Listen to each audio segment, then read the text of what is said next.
You're watching the Kierra show. Ma'am, you drew that wrong. Okay, you know what? This is how the Kierra show is supposed to be. Kierra gets down. And you know what? We about to drop that rap. Y'all know what's coming. Let's go.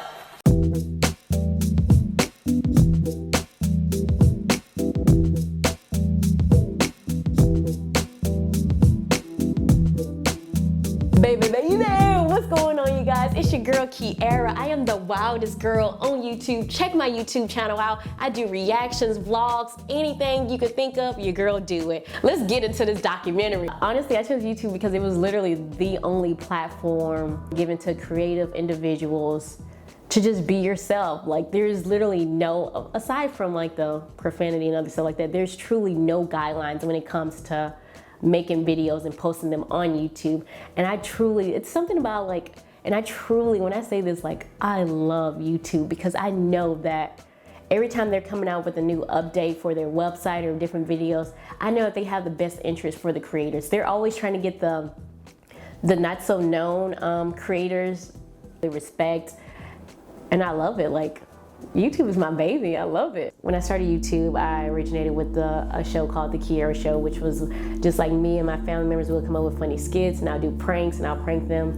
But as I started pursuing more of the reaction videos in that like field, I truly like just started to fall in love with it. So I honestly just don't know what my goal is for YouTube. I know I want to continue growing. I want to continue inspiring others to just be wild, be themselves, and not care about like others' opinions of them. Just truly go after your dreams and whatever you believe and stand for.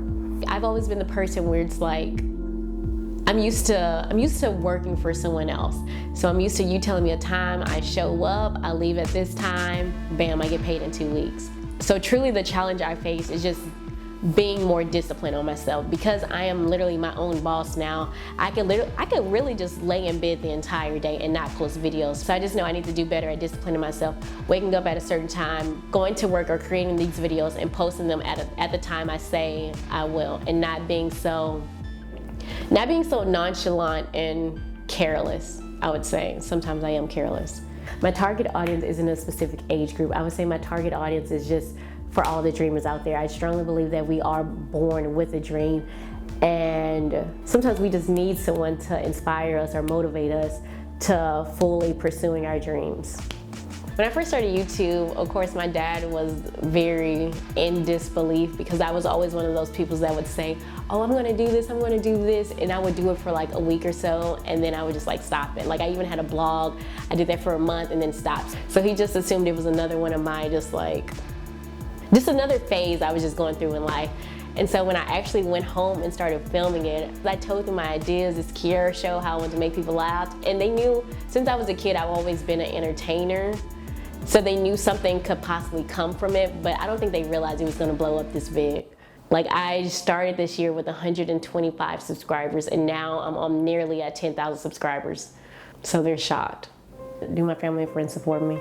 That's a tough question, because I have very few people that support me, which, I mean, after like doing research, they say it's to be expected, because when you have a big dream, it's hard for like other people to see that dream, because it's not realistic.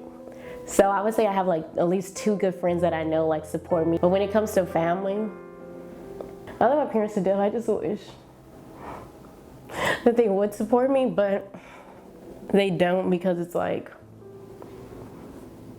my dream is just like crazy. It's not common. Like, my parents and my dad would kill for me just to go to school, graduate college, and become like a nurse or something, then be financially stable. But I think people fail to realize that I've been in a stage in my life where I had a lot of money, and I had to learn, and I would just like spend that money frivolously on clothes and like food and other stuff, and like going out. And then every day, even after like shopping, I would come home and still feel so empty. And it took me months, maybe even years, to realize why I felt so empty. And then once I started doing this whole YouTube thing, like, I literally felt so complete. Like, every day I would go home, like get into the bed, and I'm just happy, because it's like, I know I'm doing something that's impacting others, but it's also something that I love to do. I wish my parents would just see the joy that it brings me, but like, people can't see the fulfillment that something brings you. So I would say no, my parents don't support me, which hurts, but it's been something I've been like dealing with. Like, I've learned I just literally just have to motivate and inspire myself. It's time for a change. I want to be the first person out of my family that's started a doggone legacy. Like, I want people to, I don't want to be known as even Kierra. Like, I want to be known as the wild girl. I don't care what anyone says. There's no disrespect to my parents, the haters, or anyone, but I'm going to chase my dream. All that stuff that's on my vision board, I'm going to make that come to pass. I don't care what anyone says. I've even had like doubts, but I know that anything is literally possible. So one of my dreams was to drop my merchandise, which I'm finally doing. I'm so happy to say it. I'm dropping it on my birthday this year, November 27th. My following goal is to move to California. I would love to have, or I'm not even gonna say I will have my own show on TV. So after watching this documentary, I just want you guys to be inspired and motivated and let you guys know that fear is only in the mind. Whatever you dream about can come to pass through hard work and faith.